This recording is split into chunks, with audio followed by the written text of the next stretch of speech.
नमस्कार, स्वागत है आपका उत्तराखंड खबरनामा न्यूज में। हरिद्वार के ग्रामीण क्षेत्र हो या शहरी क्षेत्र, सभी जगह जंगली हाथियों का आतंक जारी है।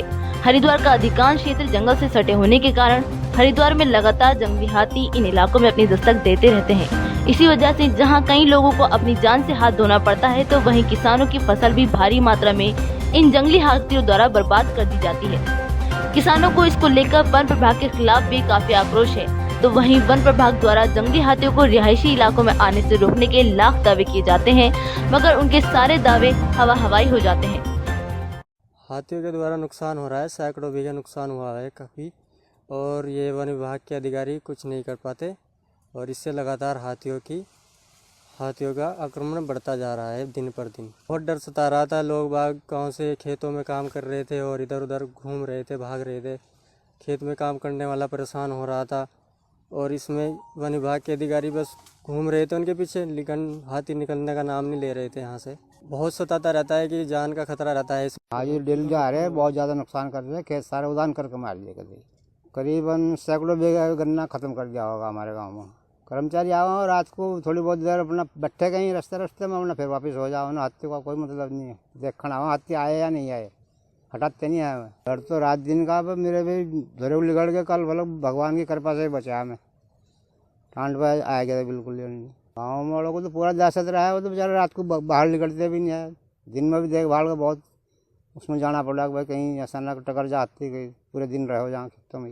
नहीं कहते हैं तो कोई जब मौजा दिलवा देंगे आपका, बस और का है, कुछ नहीं कहते हैं। हमारे गांव में हाथियों द्वारा करीब 200 बीघे से अधिक फसल बर्बाद करी गन्ने की, और मुंजी को काफ़ी नुकसान हुआ धान की फसल को, जिसमें वन विभाग की टीम आती है और ऐसे रात में आए, गश्त लगा चली गई।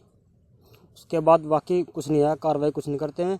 बाकी गांव वाले बहुत परेशान हैं, रात में भी आते हैं, और हाथियों ने 1-2 बार किसी जैसे आदमी पर हमला भी किया। बहुत ज़्यादा फसल बर्बाद कर रहे हैं, बहुत ज़्यादा डर सताता है। देखिए, ये यहाँ की एक नियमित समस्या है। अब चूँकि जाड़े के महीने हैं और जिसमें कि गन्ने की फसल जो है पक के तैयार होती है, और इसमें हाथी बहुत ही लंबे समय से गंगा जी पार करके इन क्षेत्रों में आके ये गन्ने के खेतों में आके नुकसान किया करते हैं। तो इसके लिए हम लोगों ने एक योजना बनाई है पूरी, जिसमें कि सबसे पहले तो कुछ क्षेत्रों में हमने एक रिपेलर्स होते हैं जो कि विभिन्न तरह की ध्वनि निकालते हैं और विभिन्न तरह की जो है उसमें से प्रकाश निकलता है। तो वो कुछ क्षेत्रों में जो कि बहुत सेंसिटिव है वहाँ पर लगाए हैं, जो बिशनपुर का इलाका है, मिश्रपुर का इलाका है।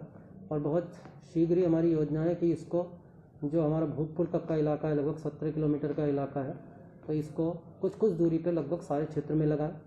इसके साथ ही एक योजना है यहाँ पर पूरा ये 17 किलोमीटर के इलाके में सोलर फेंसिंग लगाने का। ये अभी बहुत जल्दी इस पे काम शुरू करेंगे। साथ ही जो बहुत ही सेंसिटिव एरिया है, बिशनपुर है, मिश्रपुर है, अजीतपुर, कटारपुर, ये सब जो क्षेत्र हैं हमारे, इसमें हम लोग कुछ पत्थरों की दीवारें हैं, लगभग 3 किलोमीटर क्षेत्र में पत्थर की दीवारें बनाएंगे जो कि हाथी के प्रवेश को प्रतिबंधित करेंगी, और साथ ही एक छोटी दीवार और उसके ऊपर सोलर फेंसिंग। देखिए, एक्चुअली हम तो लगातार उन लोगों के टच में हैं, और नियमित रूप से हमारी टीम है, एक टीम नहीं बल्कि कम से कम 5 या 6 टीम है यहाँ से लेकर लक्सर तक, जिसमें कि ये सेंसिटिव इलाके हैं। इनमें लगातार हमारी टीम पूरी रात हाथियों के नियंत्रित करने के काम में लगी रहती है, और नियमित रूप से हम लोग ग्रामवासियों के, ग्राम प्रधान के और जो भी हमारे लोग हैं उनके साथ संपर्क में भी रहते हैं। और हमारे काफ़ी आदमी वायरलेस के माध्यम से और वहाँ अपनी टीमें बना के लगे रहते हैं। जब कभी इस तरह की क्षति हो जाती है ग्रामवासियों की, जो फसल आदि की, तो उस पर तो उन लोगों को हमेशा से ज्ञात भी है, और हमारा स्टाफ भी